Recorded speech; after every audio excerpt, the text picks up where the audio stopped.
If you listen to Benito Mussolini, who knew a thing or two about fascism, he said that fascism is the merger of state and corporate powers.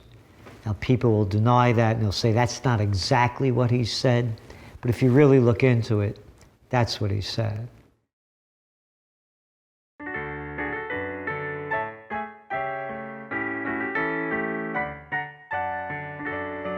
Milk is an important part of every good diet. Use the best grade of milk available to you. Disease may be contracted through drinking unsanitary raw milk.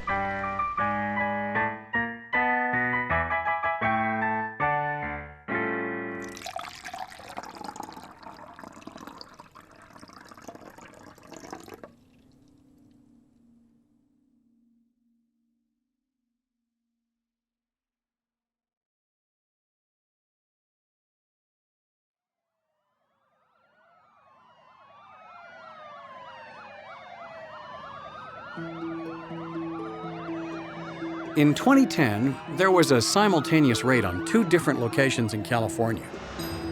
Heavily armed agents stormed into private properties, arresting several U.S. citizens for dealing in a restricted substance. Now, drug raids happen quite frequently in the U.S. It's just one of the ways the authorities keep us free from malicious and harmful substances. Only this wasn't a drug raid. The substance being sold wasn't crack or crystal meth, or even bootleg hooch. It was milk. This is an example of just how heavy-handed the government is in routing out disfavored parties. In this case, the government operates on a public interest argument that raw milk is inherently unsafe. It is a breeding ground for bacteria, and because it is not pasteurized, the argument is, it carries with it an enormous increased risk for consumers, such that it shouldn't be available. This is the position of the Food and Drug Administration. And the government cracks down on this one segment. And they do so with brute force, sending in stormtroopers, essentially, and shutting down the milk plant in its entirety and confiscating all of the milk, regardless of whether it's contaminated or not.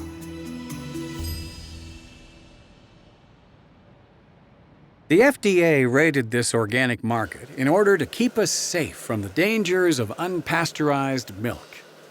Buying and selling unpasteurized milk, that is. They have no problem with you drinking raw milk if, say, you find a stray cow on the way home and decide to milk it yourself. But a reputable farmer trying to sell some to willing customers? That's a big no-no. Although this organic market was a club, with each member having signed a waiver acknowledging the potential risk of drinking raw milk, this was not good enough for the FDA. Did these people not realize that raw milk is a gateway food? What next? People eating cheese? Knocking back raw oysters, sushi, or, heaven forbid, eggs? Luckily, the FDA was there to step in and save these adults, at gunpoint, from the dangers of raw milk.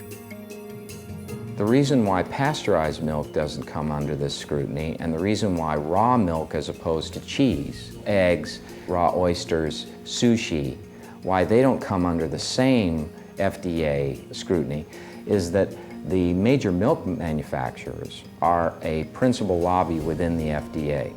They have very small profit margins per unit. And so if in Whole Foods and other places there are significant numbers of consumers who come in to buy raw milk products, it is a significant economic effect on the large milk processors. The California milk raids were not an isolated event. Over the past few years, there have been raids all across the U.S. to crack down on the sale of many organic products. But despite any claims of safety concerns or risk, one thing is clear. The actions of the regulatory agencies, and by extension, the politicians that manage them, are not motivated by any notion of public good. They're motivated by the desire to stay in power. And that takes money.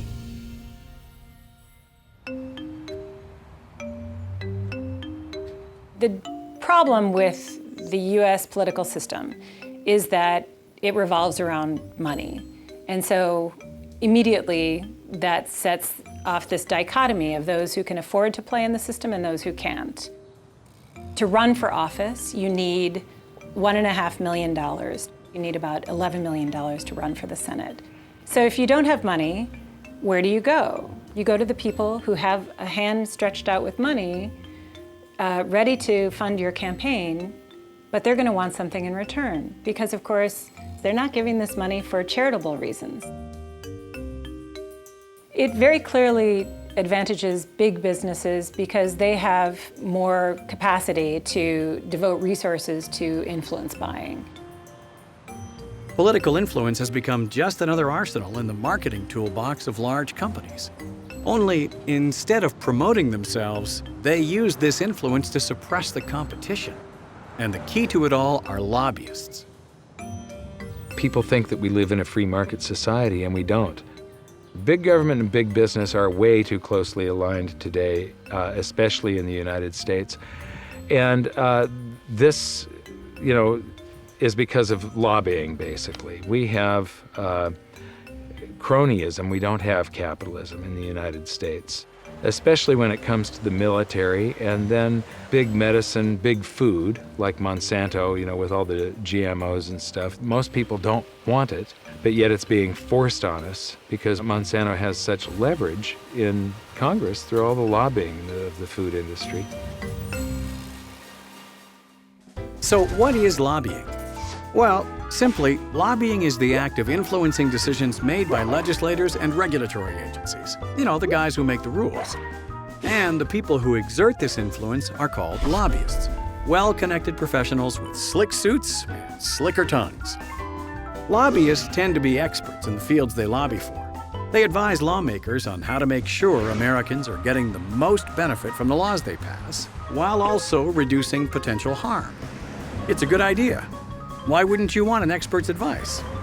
Here's where things get screwy. Sometimes the lawmakers decide the cash is greener on the other side, so they become lobbyists themselves. They leave government and join a private company, taking their connections and influence with them. This phenomenon is called the revolving door. People going from regulating an industry to working in that same industry, and sometimes back and forth multiple times. Corporations love having such powerful people on their payroll, so they do everything they can to lure them over. And for their part, the regulators help out by making a few choice laws to benefit their future employers. And with the spin of the door comes a host of new laws that benefit some companies, hinder others, but business keeps rolling, and in the end, no one really gets hurt. Except, of course, the people. You'll see members of Congress who will take on issues defending one particular special interest and then go out to work for that special interest after they leave. And the same is true of all government agencies. In fact, that's considered the normal way to do business in Washington. Big government and big business essentially are the same, are they not? What's the difference between a corporation and a government agency when the corporation buys the politicians with campaign donations and the politicians do as they're told in passing laws that the corporation would have passed had the corporation been the government? Sadly, this phenomenon is all too common today, and it's not specific to just one industry. Rather, it seems that many of the agencies which have the power to influence our daily lives are corrupted by the revolving door. When you have delegated power to committees and government officials and agencies to regulate the economy, it always leads to corruption. It's too tempting for people not to use that power for their own personal agendas. And the revolving door is merely proof of the fact that when you give government and its agencies the power to regulate commerce, it always will lead to corruption. 9/10 of all federal law is not the product of those we elect, but rather the product of the unelected heads of these bureaucratic agencies. So we do not have a limited federal republic in the United States. What we have instead is an unlimited bureaucratic oligarchy in which these bureaucratic agencies operate largely without any accountability. This isn't a representative form of government. They only represent the most powerful and the people that give them the most amount of money. The corporations, the multinationals, have taken over. Whether it's agriculture, whether it's broadcasting, whether it's pharmaceutical, whether it's retail, you name the field, a few control it all.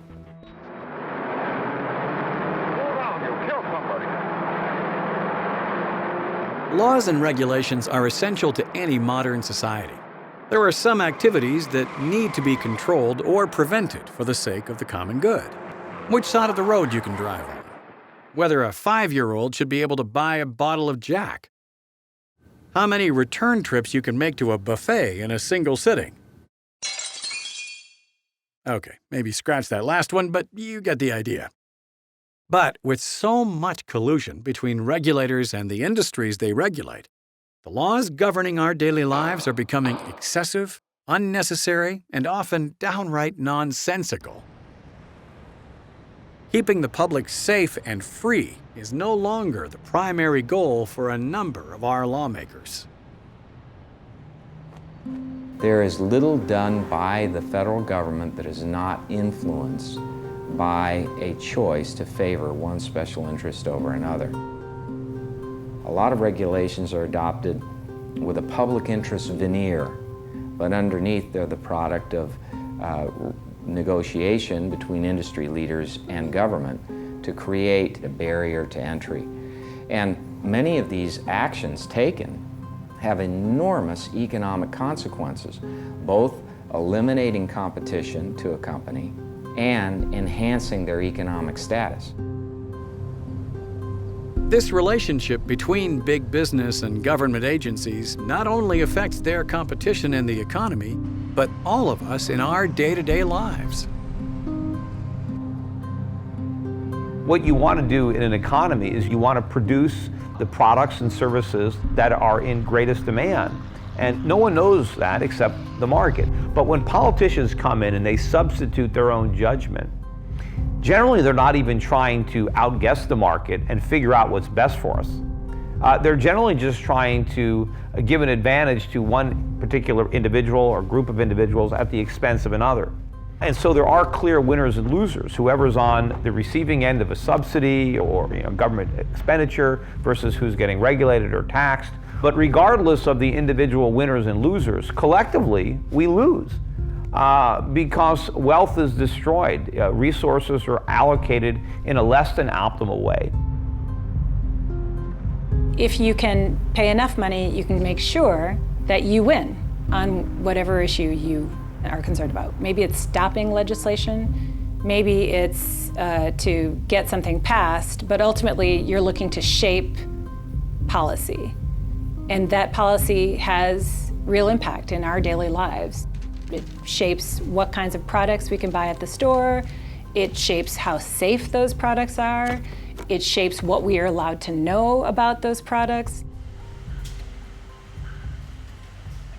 The FDA's war against unpasteurized milk is just one example of the way large food producers are using their connections in Washington to limit our choices at the grocery store while increasing their own profits.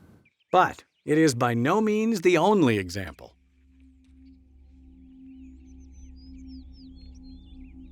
Big government is in a collusion with big agriculture. There were never any scientific studies that determined that GMO food is equivalent to conventionally grown food. The Food and Drug Administration in the United States said, well, Monsanto has vouched for the safety of GMO food. And Monsanto said the FDA has certified it as safe. That's big business and big government together.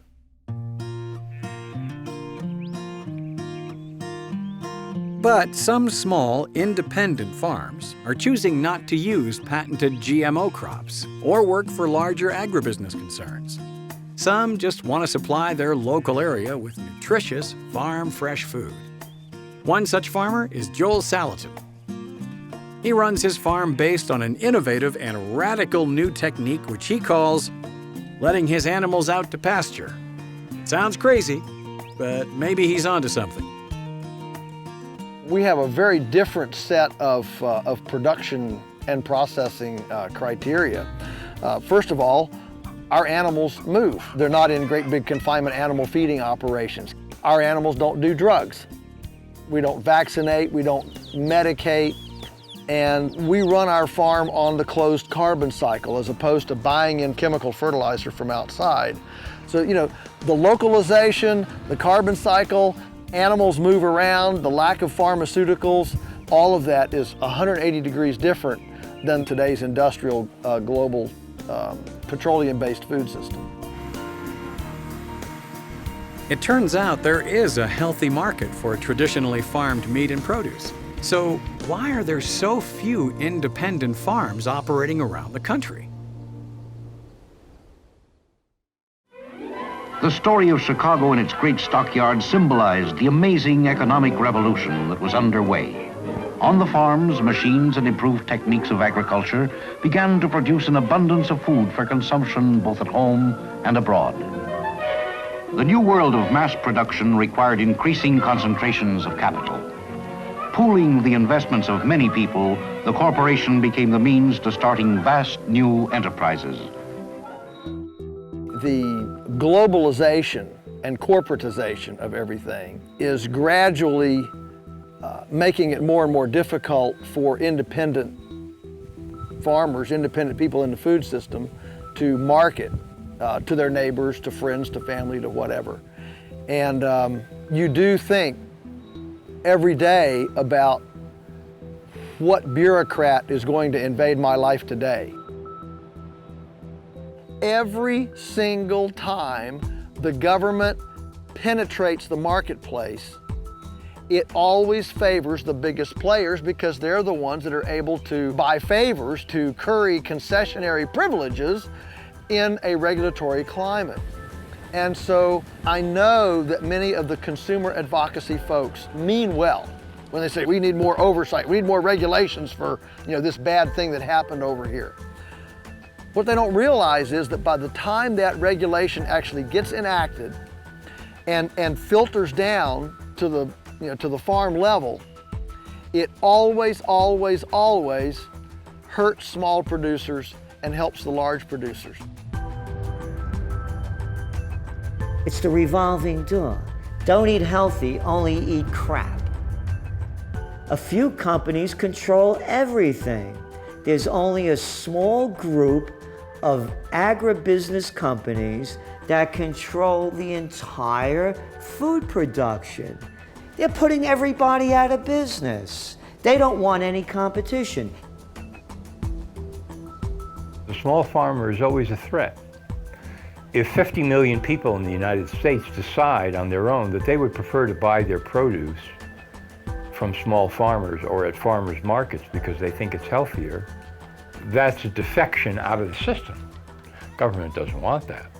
And Monsanto certainly doesn't want it, nor do any of the big agribusiness companies want it. So better to do everything possible to wipe out the small farmer in America. Make him go bankrupt, make him sell his land, which is then taken over by some larger agricultural entity, until eventually the entire food chain is controlled by big corporations and big government. The regulations forced upon small independent farms like Joel's have created a hurdle which limits the size and scope of his operation. And whether these regulations are well-intentioned or imposed just to give an unfair advantage to the big guys, the end result is that many of the products Joel would like to sell have been deemed illegal. The things that we would like to do, from curing meat to selling raw milk, for example. You know, we would love to sell raw milk, and we have customers who'd love to get raw milk, but it's illegal. We just had a health department inspector. They told us that our slaughtering shed for the poultry was illegal and wanted to close us down. And their contention was that if it's actually open to the air, it's inherently unsanitary. What's fascinating is a feedlot in deplorable conditions with no trespassing signs gets away with almost anything, but because we are extremely transparent outdoors, out here, it makes us vulnerable to the anthropomorphism of ignorant people. You're probably thinking that these agricultural regulations are meaningless to you. If these regulations are limiting your choices, how come you can walk down any aisle in the supermarket and find dozens of different brands and hundreds of different foods? I mean, how much choice do we really need? The average person walks into the supermarket, right? And they see all this stuff on the shelves. They say, what do you mean I don't have choice? I can get Count Chocula breakfast cereal, Fruit Loops, Cracker Jacks, whatever, okay? I can get potato chips from 10 different companies, What do you mean I don't have choice? And so it's a hard sell because people have a hard time understanding what they can't get. What you can't get is raw milk. What you can't get is backyard slaughtered poultry that never went through a great big processing plant. There's a tremendous amount of artisanal heritage type food that is unavailable now because it has been criminalized and outlawed. In the end, it comes down to risk. Some things, like raw milk, are just too risky to let out to the public. After all, contaminated raw milk could theoretically be as harmful as poison.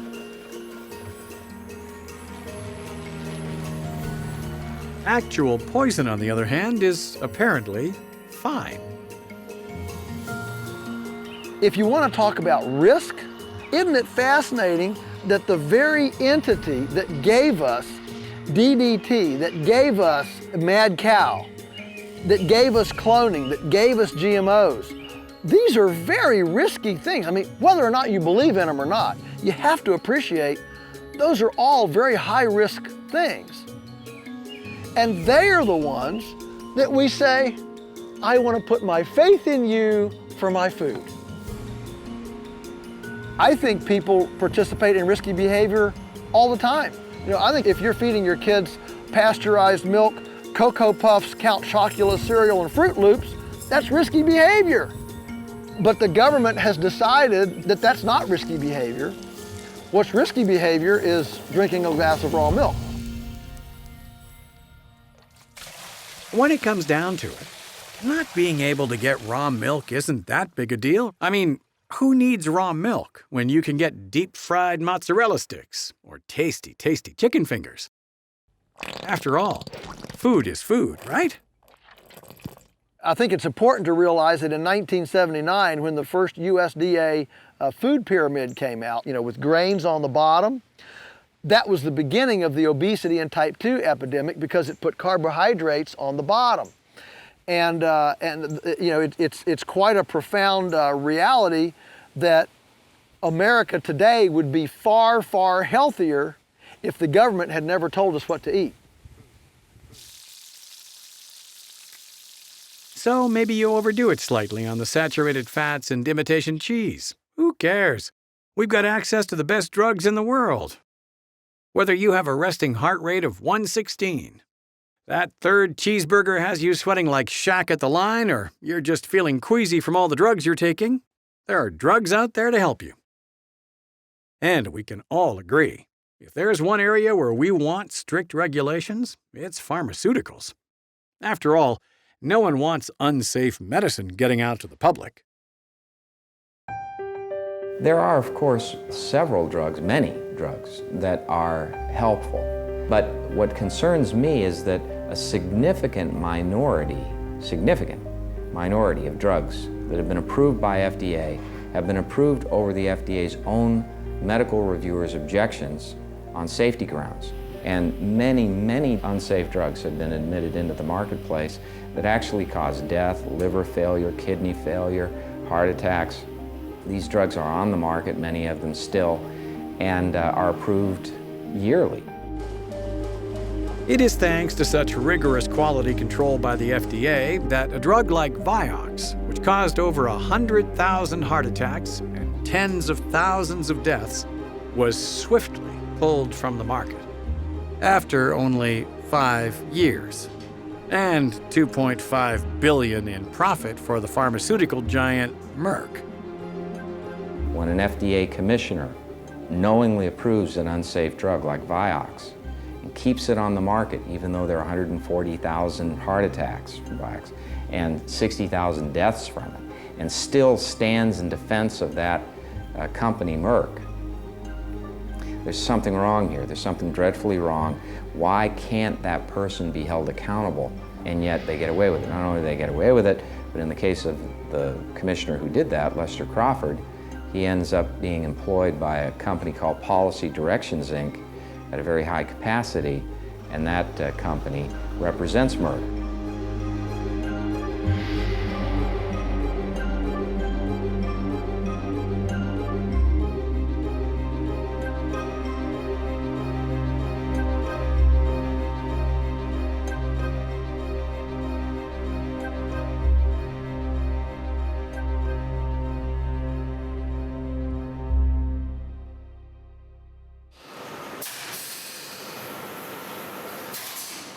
Perhaps the Vioxx incident was just a one-off event. There are a whole host of helpful drugs in the marketplace, and the FDA shouldn't be scrutinized for one little slip-up. I mean, it's not like this is happening regularly. The FDA says that all of these pharmaceutical drugs that are everywhere in America, they're safe and effective. That's how they get out into doctors' offices and drugstores, and that's why people ingest them. Well, 106,000 people every year in the United States are killed by FDA-approved pharmaceutical drugs. The FDA admits this on their own website, but they say nothing about taking responsibility for it. It's just another medical fact to them. Huh. Over 100,000 deaths from prescription drugs every year. You'd think with all the stringent testing the FDA does before it lets a drug out onto the market, they'd detect some of these life-threatening side effects. These are the bottles which finally will find their way to doctors' offices and clinics all over the country. Even as they reach the end of the production line, other tests are in progress and samples are sent to the government. The manufacturer's protocol is first reviewed, then subjected to a whole battery of complex scientific tests. The FDA's whole system of drug review is bogus. It's designed to protect and advance the interests of the drug industry. A lot of people don't realize this, but FDA never tests the drugs it approves. FDA does no independent testing at all. It relies entirely on the testing done by the drug advocate, the proponent of the drug application that has a self-interest and a conflict of interest. That party is looked to for all of the drug testing. They do their own testing. So the FDA does no independent testing of the drugs that approves. But with so many new drugs being manufactured, can you blame them for outsourcing the testing to the drug companies themselves? After all, if you can't trust a multi-billion-dollar pharmaceutical conglomerate, who can you trust? There have been multiple instances of corruption in this process where negative information has been kept away from the FDA so that the FDA will approve a drug. In fact, Sanofi-Aventis, with its drug Keytec, relied principally on a clinical trial that FDA's medical reviewers, who are sharp on the case, discovered didn't even happen. They made it up. And there were FBI investigations and prosecutions. But what did the FDA do? The medical reviewers said to the commissioner, gee, they relied on a fraud for this application. We should deny it. But the FDA commissioner granted it. He put Keytec into the market. So you see, it's that degree of influence and corruption that makes it impossible for the American people to be protected.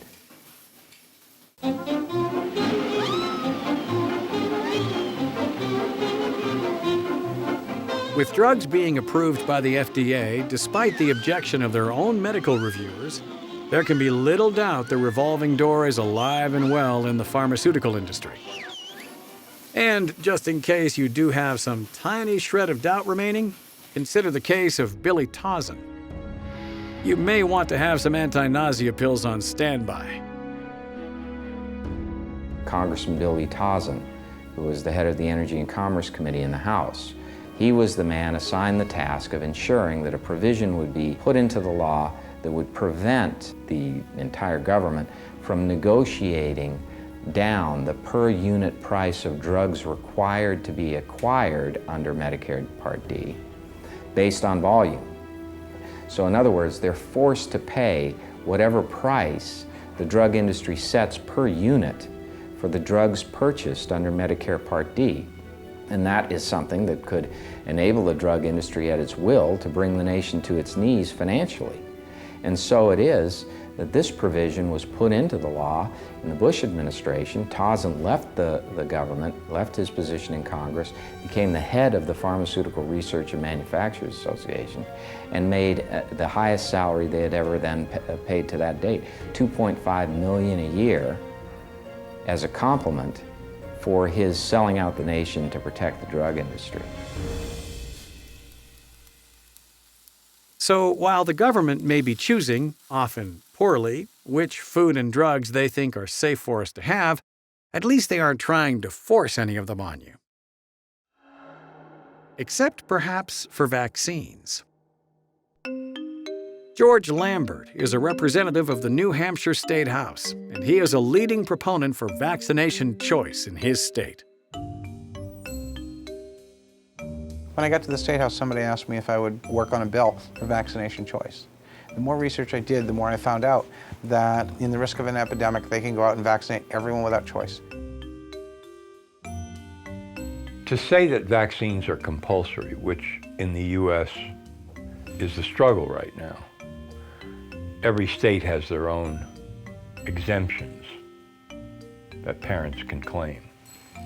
But now, the push is on to say that we're going to force you to get vaccinated, whether you like it or not. You don't have the freedom to decide. If we talk about medical safety and freedom, everybody should have the choice of what medical procedures they want.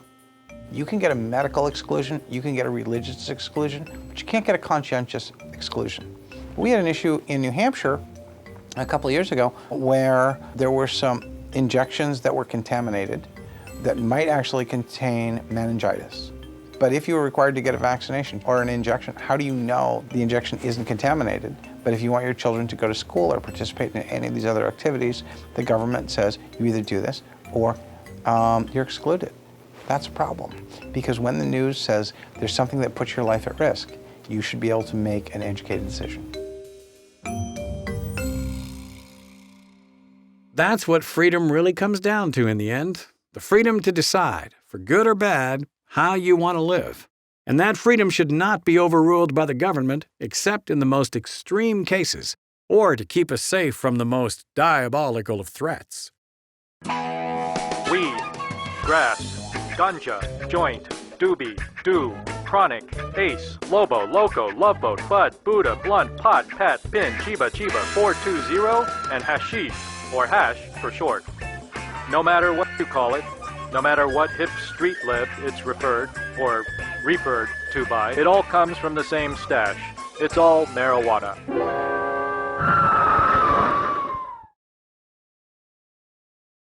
Marijuana, one of the most dangerous drugs known to mankind. Responsible for almost as many deaths per year as asteroids or shark attacks, it can cause an otherwise healthy adult to giggle or get a bit hungry. Thankfully, the brave men and women from numerous agencies have been waging a tireless and expensive war against this dangerous plant for decades. The war on drugs is a war on the people. It's a war to fight for the pharmaceutical industry so they could sell their psychotropic drugs. I mean, Jesus, how many people that I hear horror stories from their children whacked out on Vicodin? Oh, that's a beaut. Yeah, how about a little Oxycontin, to make you happy? Feel some pain, this will get rid of it. But don't get high, man. No weed, it's gonna kill you. You saw Reefer Madness. Reefer Madness is a celebrated PSA film produced for the U.S. government. Known for its even-handed and unbiased approach to the subject of marijuana, which it claims is worse than heroin, it saved generations from the dangers of marijuana. Even a single puff of Mary Jane can make you dance like a fool, laugh uncontrollably, or violently murder your friends. How embarrassing. NORML is a non-profit organization whose aim is to legalize cannabis throughout the United States. There are 800,000 people a year arrested in the United States on marijuana charges, 90% for possession only.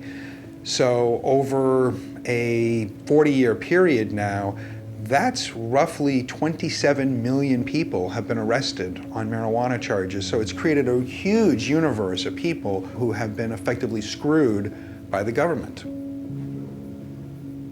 When we sued the DEA in the classic case NORML versus DEA, the judge ruled in 1988 in his final decision that marijuana, quote, is the safest therapeutic substance known to man. That's a pretty strong indictment against the rest of the drugs. So the courts acknowledge that marijuana is the most therapeutic substance known to man. But since as early as the 1930s, marijuana has been the subject of countless heavy-handed and fallacious propaganda. Long-term use of marijuana can lead to a psychological dependency. Soon, you'll be taking all sorts of measures to get your fix. People will start calling you names like pothead or Smoky McBongwater. Losing all motivation, it's likely that you'll drop out of school, take a sudden liking to sitar music, and maybe even get felt up by a cop or two. Marijuana has been propagandized by the United States government and its surrogates at the state level for at least 75 years. There are 1,200 Partnership for Drug-Free America ads, and 85 to 90% of those ads have been against marijuana. And the name alone, Drug-Free America, deserves nothing but pure laughter. Drug-free America. This is the most drug-addled society in human history. And the Drug-Free America Association was originally founded by the alcohol, tobacco, and pharmaceutical companies, which, last I checked, their business model is distributing drugs. Personal feelings about marijuana aside, there is no denying the fact that criminalization of the substance bears little parity with other substances in the same area, such as alcohol or tobacco. But with all the millions being spent on preventing its use and prosecuting individuals who use it, who stands to gain? There are entities out there that strongly lobby for the status quo to stay in place. Law enforcement, the very government agencies born of the prohibition, like the Partnership for Drug-Free America, the DARE program, the DEA, the Drug Czar's office, they will always oppose legalization. 3 would be the alcohol, tobacco, pharmaceutical companies that play both ends of the middle. They try to start things like the Partnership for Drug-Free America, but pretty clearly don't want to really have a drug-free America. The 4th entity are companies that are able to make money off of the prohibition, and that would be private prisons, drug testing companies. This is probably the most naked of our opposition, because if you get caught with marijuana, you can either choose the route of prosecution and potential conviction and then going to jail, or you go to rehab. Well, even the director of NORML, if I got caught by police with a small amount of marijuana, if I'm given a choice between going to jail and going to rehab, I'm going to pick rehab. And so 80% of their clientele are effectively pushed in the door by the government. So this is an incestuous relationship that has been set up between the drug rehabilitation profiteers and the government that brings their clients right to their door. And we, the taxpayers, pay for the rehabilitation. Now, in the language the addicts use among themselves, they never say to each other, let's smoke a marijuana cigarette. They say, let's turn on or let's blast a joint. As with drinking raw milk, smoking a marijuana cigarette carries with it obvious health risks. But whether you want to blast a J or buy an outdoor slaughtered chicken from your local farmer, powerful lobbying groups have colluded with regulatory agencies to limit your freedom of choice. When the government violently kicks down your door and comes onto your property with guns drawn, trying to get you to stop engaged in a certain behavior that's harming nobody else, that is a social injustice. I personally think of cannabis as just a metaphor for freedom. I think of it almost purely at this point now as a discussion over personal freedom and how much can the government intervene in your life, and intervene violently with guns drawn. Okay, we've talked a lot about food and medicine and, Lobo, but enough of that hippie talk. Everyone knows the world revolves around one thing and one thing only: milk. I mean, money.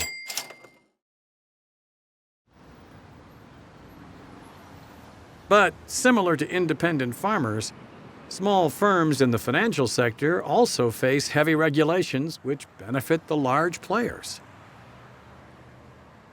I act in the securities industry, and there's all sorts of rules and regulations that I have to abide by. The vast majority of it doesn't protect my customers, the individual investor, and that's not why I believe it's there. That's the excuse that the politicians give the voters, but the real reason is because there are very large banks and brokerage firms that don't like small firms like mine competing with them, and so they want to tie us up in red tape. See, they can afford to pay for the regulations. It's the small firms that can't. But they didn't do it to help the investor. They did it to help the big brokerage firms that wanted protection from competition. And so that's what happens. But of course, the revolving door is when these guys leave Washington, they get cushy jobs at the companies they used to regulate. And in fact, they go back and forth. They go from the industry to the government, back to the industry to the government. And what they're really doing is they're peddling their influence. They go to Washington to get clout, to get influence, to make friends, and then they sell the influence to the highest bidder when they leave.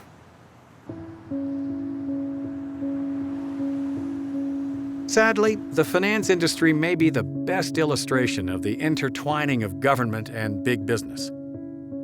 For example, the current Secretary of the Treasury, Jacob Lew, was reportedly given a $950,000 bonus by his former employer, Citigroup, just for taking a job at the Treasury.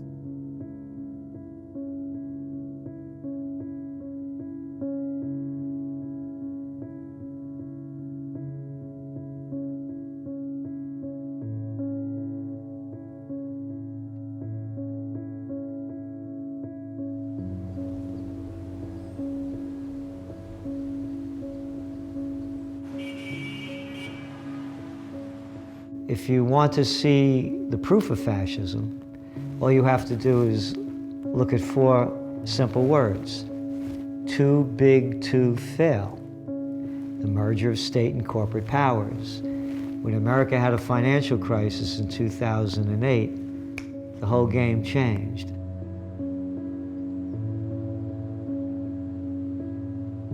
The banks got in trouble. They bring out Henry Paulson, the U.S. Treasury Secretary, former CEO of the Goldman Sachs gang, and says we have to bail out the banks. They're too big to fail.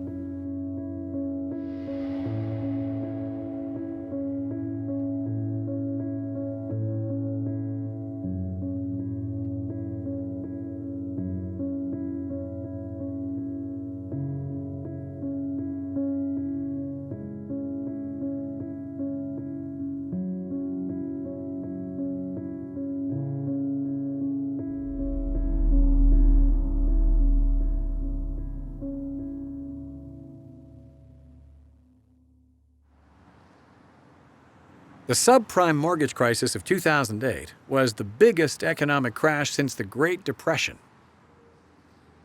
In the midst of the crisis, the financial media demanded stricter regulations on the financial industry. Economist Peter Schiff, who predicted the crisis years in advance, believes that not only was Wall Street to blame, but more importantly, it was the regulators colluding with the financial industry who were responsible for the crisis. Well, the regulators caused the crisis. It was the regulation that created the problem. I was talking about the coming housing crisis in 2002, 3, 4, 5, 6, and I was pointing out exactly how the government and the Fed were creating the problem. See, the people that now said we didn't have enough regulation, where were they back then? Why didn't they say we needed more regulation in 2004, 2005? The fact of the matter is, it was the regulations that were in place that caused the problem. The Federal Reserve, in order to stimulate the economy, brought interest rates down to 1%. And what that did is it enabled people to borrow money more cheaply to buy houses. In the meantime, too, the government was also guaranteeing the mortgages. And this was the real problem. The way the market regulates banks is that individuals want a safe place for their money. And so they will shop around for a safe place. Therefore, market pressures force the banks to do prudent things to attract deposits. But once the government comes in and says, your money is safe no matter what, now the customer doesn't value safety anymore because the government has guaranteed it. But the problem with the government regulation is it's ineffective and it ends up being politicized. Because if you remember, during the housing days, as lending standards kept being lowered and lowered and lowered, it was the government that was leading the charge to lower standards. Because the voters wanted to buy more houses, because housing was thought of as a way to get rich.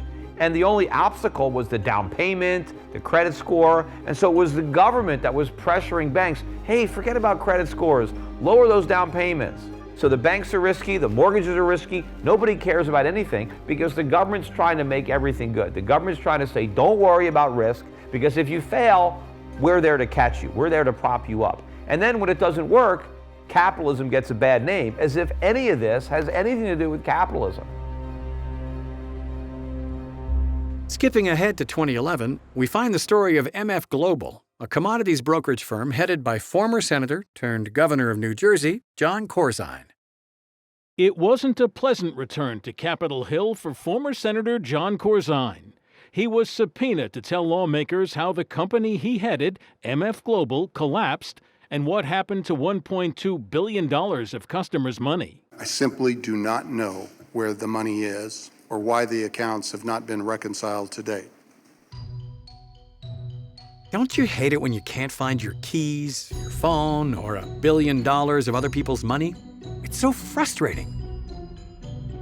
But as uncomfortable as Corzine may have been sitting there and pretending to feel bad, others felt a little more MF'd by the situation. I got burned by the MF Global scandal.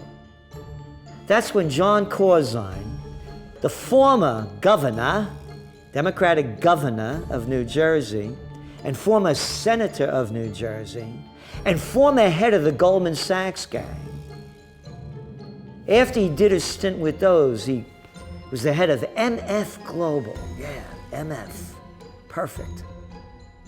MF Global went into my segregated account and stole my money. 6 figures, and I work hard for my money. I wasn't speculating in the markets. He went in and stole my money. While investigating how this money was stolen out of his account without the financial regulators intervening, Mr. Salente's investigations found the telltale squeak of the revolving door. The CFTC is the agency which regulates brokerage firms like MF Global. At the time of the MF robbery, the CFTC was headed by one Gary Gensler, a close colleague of Corzine's.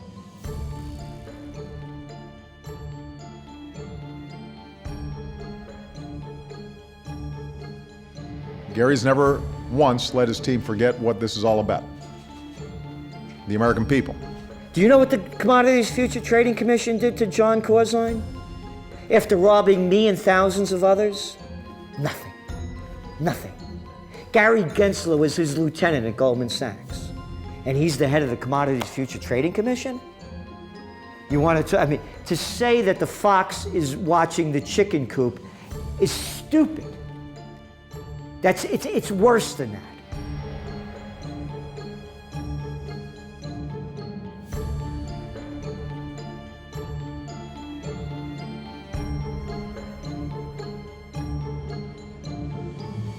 The MF Global collapse is an example of the alliance between regulators and big business in the financial industry.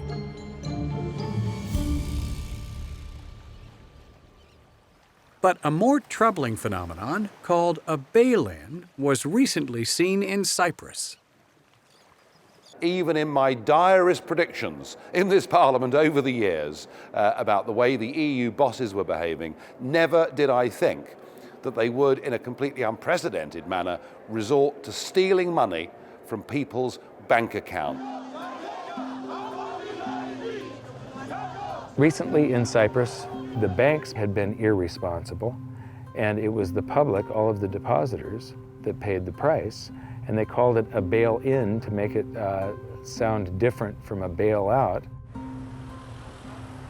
What happened was many of the banks in Cyprus bought a lot of Greek government debt. And as you know, over the last few years, Greek government debt has all but collapsed. So that made the Cyprus banks all but insolvent. And they went, just like always, the big banks went with the government and said, hey, we're broke. Can you help us out and steal money for us? And that's what they did. They just said, take 50% of anyone over $100,000, take 50% of all their money, just take it. Just the term bail-in is a lie. This is something that is a marketing tool to basically cover up a theft. A bailout, they whip up currency and they give it to the banks, and then the public eventually pays for that through a tax called inflation, because there's now more currency in existence. A bail-in, they skip the part of creating currency and they just take it from the depositors. But basically, the banks win at the public's expense either way. But that was Cyprus, not the US. There's just no way the citizens of North America would allow something as underhanded as a bail-in. Canada actually put in their 2013 budget a bail-in clause, the exact same thing. They said if the Canadian banks have problems, that they can just take it from Canadian citizens. The US has been talking about it as well. The governments allow these banks to do these kind of things. Cyprus was the model to see if they could get away with it. They got away with it, and now it's proven successful, so it is a solution they can use in the future. In hindsight, it seems obvious that the financial sector would be rife with corruption and backdealing. Finance, education, the prison system, the military-industrial complex. Almost every industry in which there is money to be made has been affected by the revolving door. Even relatively new agencies are subject to its spin.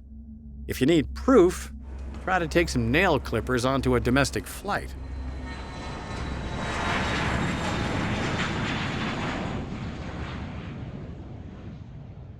When you go to the airport, the TSA agents, want to go out and they want to invade your privacy. They want to look through your bags. They want to do all of this stuff. And you don't have the option to say no. Once you get in line, you can't get out. Now, what is the point of the entire TSA system? It's security theater. It's to make people feel scared, not to make people feel safe. Because the more they can actually make people feel scared, the more they can actually take a little bit of their rights away all the time and constantly remind them that they need the government to make sure that their safety is well taken care of. The body scanners that stop you from taking dangerous objects, like bottles of water, onto planes, were installed due to TSA regulations. As head of the Department of Homeland Security, Michael Chertoff required every airport in the country have those scanners installed. For our safety, of course. This technology allows us to detect any item concealed on a person's body, including molded plastic hidden under clothing. The scanners themselves are built and installed by a company called Rapiscan. Can you guess who worked as a consultant for Rapiscan after leaving Homeland Security? Oh yeah, I remember. Let me see. Cherkoff. He was the head of the Homeland Security right after the underpants bomber. Right after that happened, Cherkoff, whatever his name is, he appeared on all the national media. We have to get them X-ray machines in there. Rapid scam, somebody's scam, that's the name of the company. Yeah, well, they X-ray you. They X-ray you. Oh, son of a gun. Wow. Cherkoff is a consultant for that company after he left Homeland Security. Okay, let's get this straight. GMOs, safe. Raw milk, unsafe. Preparing poultry in the open air is unsanitary, but drugs that cause heart attacks are fine. Blasting a joint will make you want to kill. Getting X-rayed at the airport is vital to national security, and stealing from your customers is okay, provided you do it $1 billion at a time. With regulatory agencies so deeply entangled with big business, it's almost impossible to know whether the rules we live by are there for our safety or someone else's financial benefit. Whatever the reason, the end result is our lives are now so heavily manipulated by the desires of others that our choices are becoming more and more limited.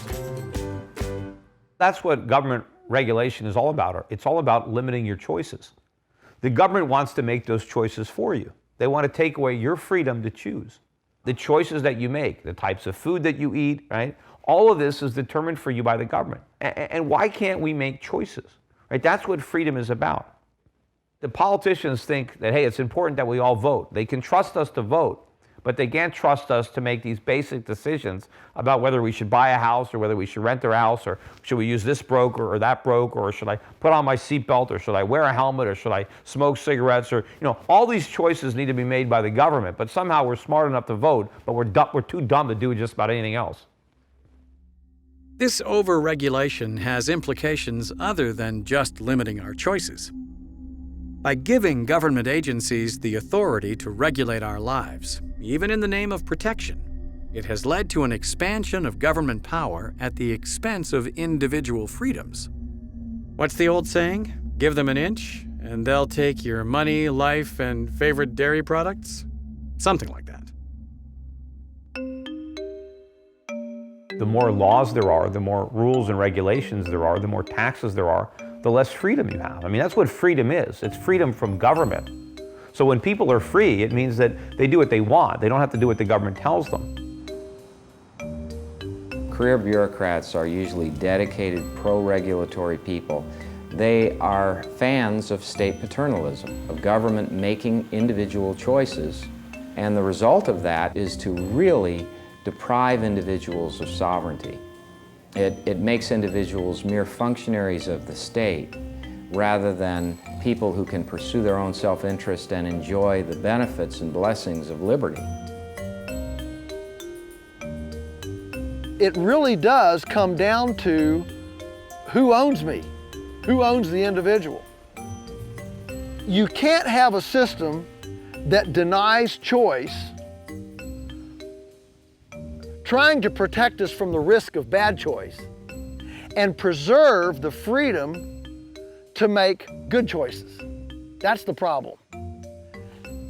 You can't have it both ways. Freedom requires risk. Should I wear a seatbelt? Is this bank a safe place to keep my money? Do I need insurance? We're all so busy with our daily lives that making important decisions can become overwhelmingly daunting. A lot of people prefer the freedom from making choices, even if it means the choices being made for them aren't the best. The idea that government should make our choices for us is one that a lot of people prefer, rather than to make their own choices. But once the point is reached, like in the former Soviet Union, when choices are made for you by the government to such an extent that it destroys the economy, that it destroys free agency, that it renders everyone a servant and the state a master. Then, at some point, individuals come in large numbers to the conclusion that they're not getting what they were promised, that they are overtaxed, that they're overregulated, that their choices are limited, that paternalism is disgusting, it's caused me heartache, and I'm going to reject it. I want my freedom. Until that point is reached, most people will be content with their comfortable lives and the choices still available to them. The hardworking people don't have time to watch or hear what's going on. They're working 24/7. They're trying to make ends meet. So, what does America watch? Hey, you know, Kim Kardashian's pregnant. She's going to have a kid real soon. The media makes sure that we don't dwell very long on any really serious issue. We've all seen the phenomenon where there's something very serious that comes up involving the serious aspects of what's going on in the world, and it gets on the news for a very brief period of time. And all of a sudden now that's been switched off, and we're soon distracted with soapbox operas and Dancing with the Stars and all kinds of things that are entertaining, and I'm not saying anything against them, but it's not as serious as the lack of everybody's freedom through a new amendment to the Patriot Act, for example.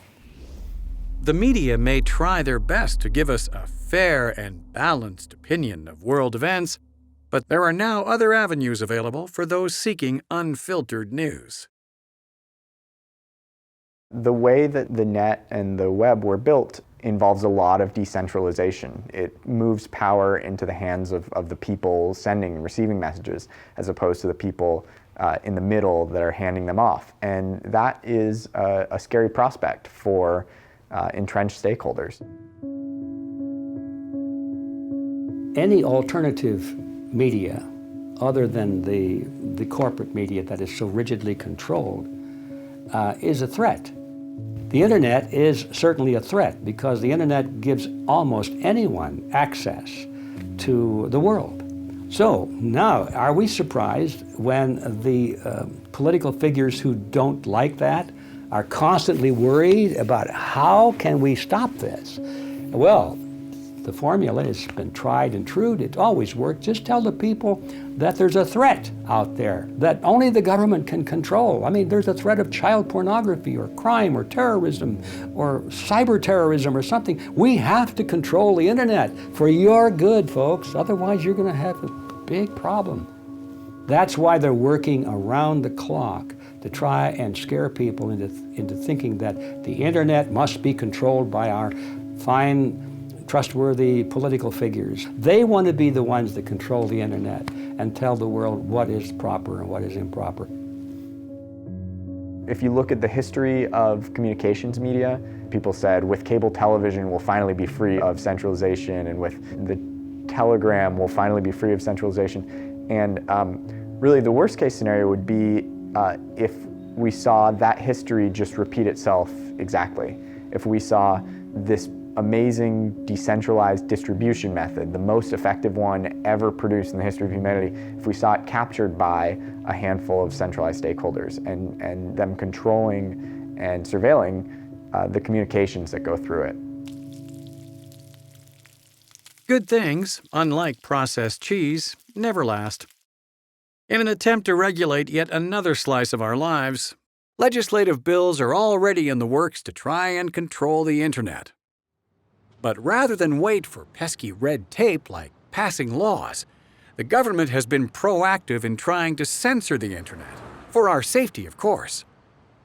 For example, with the help of their good buddies in big finance, they were almost able to shut down the controversial website WikiLeaks. Think what you will about WikiLeaks. The point is that members of the government were able to just speak with payment processors and create this blockade and say, you cannot transfer money to this organization. And it's not much of a leap to say, wait, hold on. The government, or in some cases companies, can decide that nobody can do business with these people, or that nobody can see what these people are publishing.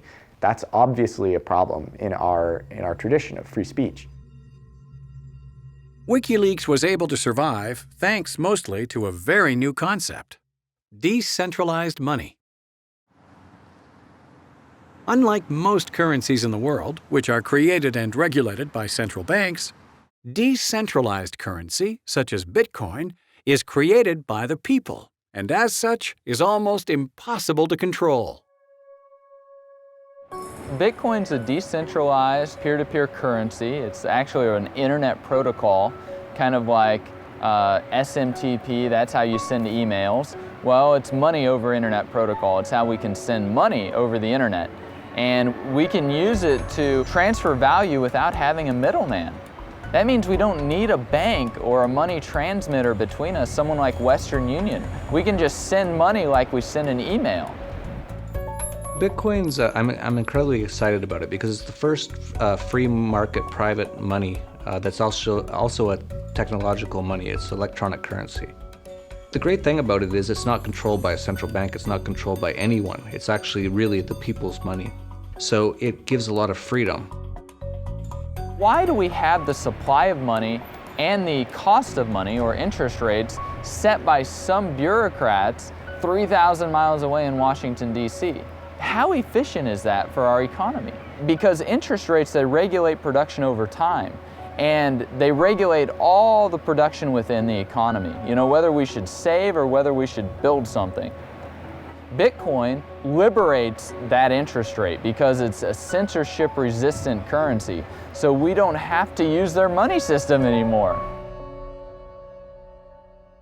Decentralized currencies like Bitcoin offer an alternative to the highly regulated and controlled national currencies of the world. But as with the government's push to regulate the internet, attempts to regulate the purchase of Bitcoin have already been seen. I recently tried to start up a Bitcoin ATM. I hired some lawyers in the US and they told me, you're under 5 different regulators in the US. You're under banking, finance, money, even telecommunications because we're using the internet. And we looked into the total cost just to start a Bitcoin ATM, a very basic product, no less than $25 million because we needed all kinds of insurance bonds as a money transmitter. This is how they keep competition out because they don't want competition. These attempts to control increasing amounts of our personal lives have some people very concerned. And with each successive law or regulation, the temptation to opt out entirely becomes more and more appealing. There are some people that are abandoning ship. They see the ship is sinking. They don't know whether it's going to sink for sure or stay afloat somehow. They don't want to stay around to find out. They're just leaving while the getting's good. And I'm not going to tell somebody not to leave because I don't know for sure how bad it may or may not get. Jeff Berwick is someone who has already decided to opt out. To this end, he formed an expat community in Chile, hoping to create a haven for freedom-loving people who can no longer tolerate the government encroachment in their personal affairs. We started this community because we've really recognized that a lot of people around the world want to get out of these Western countries. Rising taxation, rising regulation, people are getting put in jail in the US all the time for nothing, victimless crimes. People who have done nothing except for maybe drink raw milk or have some plants in their pocket called marijuana. What we're trying to attract and what we've been attracting is more freedom-minded people. Everyone has their own personal story. Sometimes it's as simple as someone's been pulled over like 10 times in a month and been searched. I've seen people who have had their entire businesses taken away through regulation and fascism in the US. There was one doctor who came down recently. He had a practice in the US. He had a almost 100% cure cancer rate within 1 month. And he had about 30 SWAT team come in one day and everything taken by the government. And so many people have just had enough of being pushed around, stolen, beaten, put in cages for nothing, to have most of their money taken away and even sometimes their entire livelihood taken away. Not all of us can just pack up our lives and move to Chile. So what practical options are left? Identifying the root of the problem is a good place to start. The issue is there's this merger of what would appear to be private enterprise and government. And the only way to break it is to restrict the power of the state. Once you give the state the power, the authority over our lives in all these areas, then there's no stopping it, because then the individuals who are in those fields of providing medical services, monetary services, banking services, power and gas and oil and all these services, they will gravitate to the government, buy off the politicians, make the mergers, pass the laws to their best interest, and the average, the gum-chewing public thinks, oh, well, isn't that nice? Well, we voted for these guys, so I guess it's in our best interest. They don't get it. If you take all the temptation, all the power away from political office, the only people who will go into it will be those who want to serve their country, because there's no way to steal anything anymore. The only idea that I have as far as trying to make government smaller is that in the United States, we've got the Constitution, but every government could pass some sort of amendment to their Constitution or whatever that says that for every law, act, code, or regulation that these screwballs want to pass, that they've got to find 2 old laws, codes, acts, or regulations that they have to repeal. That's the only way that I can think of making government smaller. And the same thing goes for all of the agencies. If they want to open up some other agency or department, they've got to close too. Individual freedom is what defines humanity.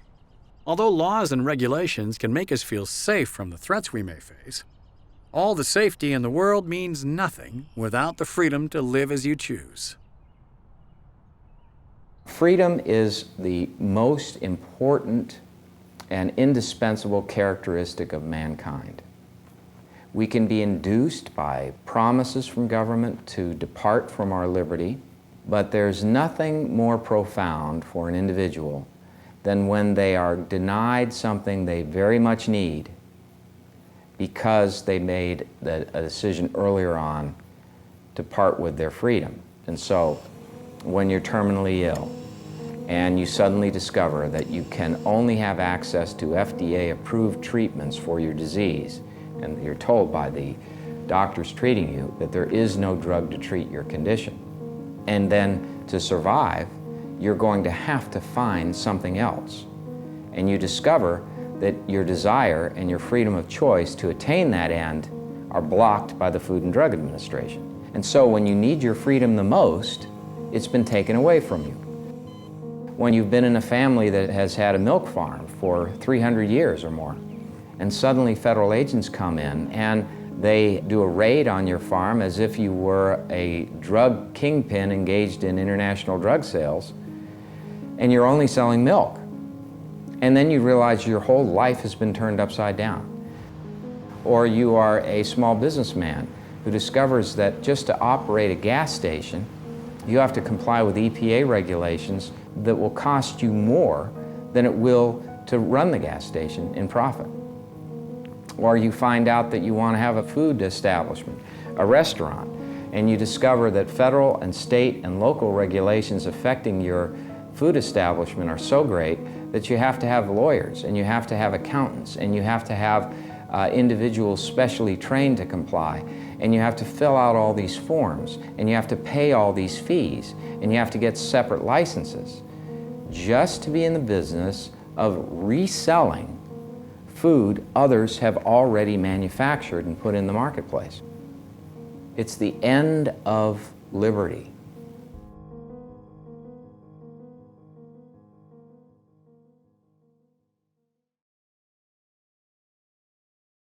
How you regain freedom is a huge question.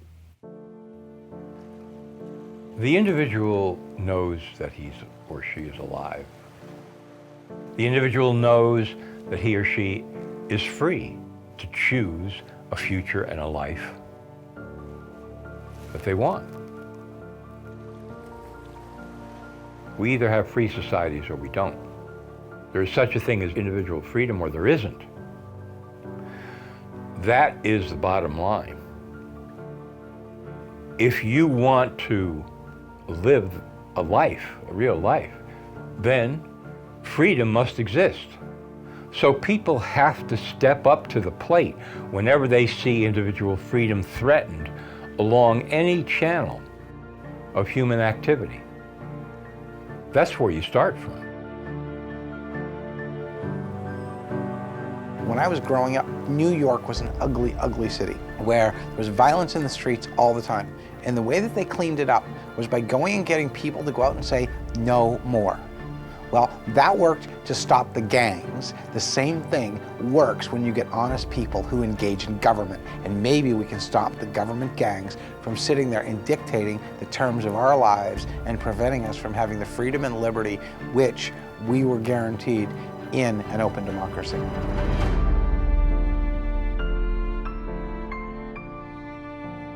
We are all individuals. We have the ability to think, to decide, and most importantly, to be heard. It may be time to start crying over spilt milk.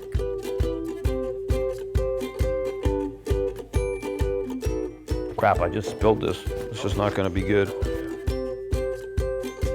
Boy, I just saw those pictures of Kim Kardashian pregnant. I said, man, how could a chick like that, why does anybody want to look at her, you know?